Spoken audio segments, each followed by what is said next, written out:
warahmatullahi wabarakatuh. Yang terhormat Bapak Dr. Andes Herianto, MBA, PhD, dan juga Ibu Retno Ningrum Hidayah, SE, MSc, MSc, QIA, CRMP, dan juga teman-teman akuntansi C 2018 yang saya sayangi. Kami dari kelompok 1 akan mempresentasikan mengenai analisis matriks dari perusahaan Facebook. Sebelum kami mempresentasikannya, saya akan memperkenalkan terlebih dahulu anggota dari kelompok 1. Yang pertama yaitu Eda Rahmawati dengan NIM 72114181035. Yang kedua ada Feti Fatihatul Uza dengan NIM 72114181037. Yang ketiga ada Ahmad Nur Faizin dengan NIM 72114181050. Yang keempat ada Anggi Febrianti dengan NIM 72114181119 dan juga saya sendiri Gina Nurfila Mugaviana dengan NIM 72114182206. Yang pertama saya akan mempresentasikan mengenai profil perusahaan Facebook. Facebook didirikan oleh Mark Zuckerberg dan juga teman sekamarnya di Universitas Harvard. Facebook ini awalnya digunakan hanya untuk mahasiswa Harvard. Namun, Mark dan pendiri lainnya memberikan akses kepada Universitas Ivy League dan juga Universitas Stanford. Setelah cukup berkembang, Mark dan pendiri lainnya memberikan akses kepada universitas lain dan juga sekolah tinggi di kawasan Boston. Facebook ini sekarang menjadi fenomena yang luar biasa dan juga disukai oleh jutaan masyarakat di dunia. Sampai akhirnya Mark dan pendiri lainnya memberikan akses kepada seluruh orang yang di atas usia 13 tahun untuk mengakses Facebook. Pertama kali diluncurkan thefacebook.com, ada 3 senior dari Universitas Harvard yang menuduh Mark dan pendiri lainnya menjiplak dan juga mengambil ide dari situs theharvardconnection.com. Kemudian, ketiga senior ini melaporkan Mark dan pendiri lainnya ke kepolisian. Akhirnya kasus ini diselidiki, kemudian Mark dan juga pendiri lainnya digugat untuk membayar denda sebesar $300 juta pada tahun 2008. Kemudian ada visi dan misi dari perusahaan Facebook. Untuk visinya yaitu memberi orang kekuatan untuk berbagi dan juga membuat dunia lebih terbuka dan juga terhubung. Meskipun secara eksplisit Mark dan juga pendiri lainnya tidak menyebutkan apa misi dari perusahaan Facebook, namun mereka mempunyai keinginan untuk perusahaan yaitu yang pertama, tetap terhubung dengan teman dan juga keluarga. Yang kedua, temukan apa yang sedang terjadi di dunia. Kemudian yang ketiga, berbagi dan juga ungkapkan apa yang sedang terjadi pada setiap individu. Sekian presentasi dari saya, mungkin setelah ini akan dilanjutkan oleh teman saya. Baiklah, analisis kasus yang pertama adalah IV Matrix. IV adalah sebagai alat untuk analisis internal berbagai bidang bisnis perusahaan yang mungkin mencakup keuangan, TI, pemasaran, akun, operasi, dan termasuk sumber daya manusia tergantung pada sifat perusahaan. Tabel IV ada 3, yaitu Week, Rating, dan Week Score. Nah, urutan penyusunan adalah Strength terlebih dahulu, kemudian diikuti oleh Weakness. Bobot atau weak antara 0 tidak penting sampai 1 sangat penting untuk setiap faktor. Memberi rating antara 1 sangat lemah sampai 4 sangat kuat. Weak score bobot dikali rating. Jumlah weak score adalah hasil analisa IV Matrix. Nah, ini adalah hasil perhitungan dari tabel IV Matrix perusahaan Facebook. Contohnya yang pertama kita analisis strength-nya dulu ya. Contohnya 1 reputasi merek. Kita kasih week-nya 0,10 dan ratingnya 4. Kemudian week score-nya kita kali week dengan rating 0,10 dikali 4 hasilnya 0,40. Nah, caranya sama sampai ke bawah itu seperti itu.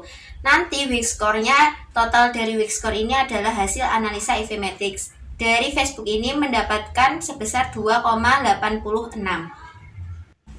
Selanjutnya akan dijelaskan oleh teman saya.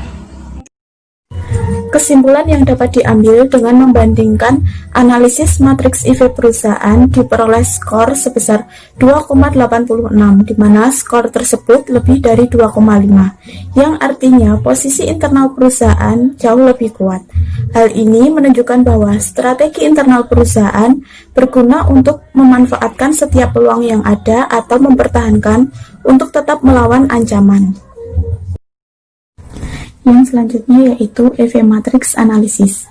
Analisis ini digunakan untuk menilai lingkungan eksternal perusahaan yang mencakup informasi mengenai sosioekonomi, teknologi, pemerintah, hukum, politik, dan persaingan.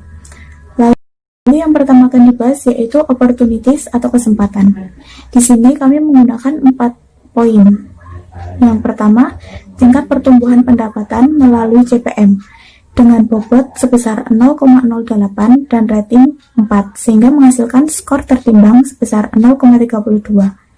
Yang kedua, meningkatnya jumlah pengguna personal komputer dan ponsel rumah tangga dengan bobot 0,10 rating 4 sehingga skor tertimbangnya 0,40. Yang ketiga, akuisisi WhatsApp dan situs jaringan Instagram dengan bobot sebesar 0,14 dan rating 3 sehingga skor tertimbangnya 0,42. Lalu yang terakhir yaitu membuka Facebook Marketplace dengan bobot sebesar 0,10 dan rating 3 sehingga skor tertimbangnya 0,30. Assalamualaikum warahmatullahi wabarakatuh. Di sini saya akan melanjutkan presentasi teman saya. Berdasarkan hasil analisis tabel di atas diperoleh skor tertimbang dengan total 2,8. Skor ini berada di atas skor tertimbang yang disyaratkan yakni 2,5. Oleh karena itu, kami menyimpulkan bahwa perusahaan Facebook berada dalam posisi yang lebih baik terkait dengan keunggulan kelangsungan pasarnya, yang artinya perusahaan berada dalam posisi yang memenuhi standar rata-rata kinerja industrinya. Analisis yang terakhir yaitu CPM atau Metric Profile Kompetitif, di mana CPM ini menggambarkan alat yang digunakan untuk membandingkan bisnis dan pesaingnya dan menunjukkan kekuatan dan kelemahan relatif mereka. Seperti yang Anda bisa lihat dalam PPT, di mana CPM ini perhitungannya sama dengan IV dan EV Metric, di mana terdapat weight dan rating yang perhitungannya berdasarkan asumsi kita, di mana weight di sini totalnya harus 1. Dalam Facebook sendiri terdapat 4 indikator dalam perhitungan CPM seperti posisi brand, target pasar, strategi sosial media, dan total angka di sosial media. Berdasarkan perhitungan CPM, Facebook sendiri memiliki total CPM sebesar 2,75, LinkedIn sebesar 3, dan Google sebesar 2,50. Dapat disimpulkan bahwa perusahaan Facebook terlebih stabil dalam hal kekuatan kompetitifnya dibandingkan dengan LinkedIn dan Google. Artinya dengan skor tertimbang 2,75 tampak lebih kuat daripada LinkedIn yang memiliki skor tertimbang 3, dianggap lebih eksplosif. Sementara perusahaan Google dengan CPM sebesar 2,50, di mana ini mengindikasikan bahwa Google tetap mempertahankan keunggulan kompetitif rata-rata dari dua saingan lainnya.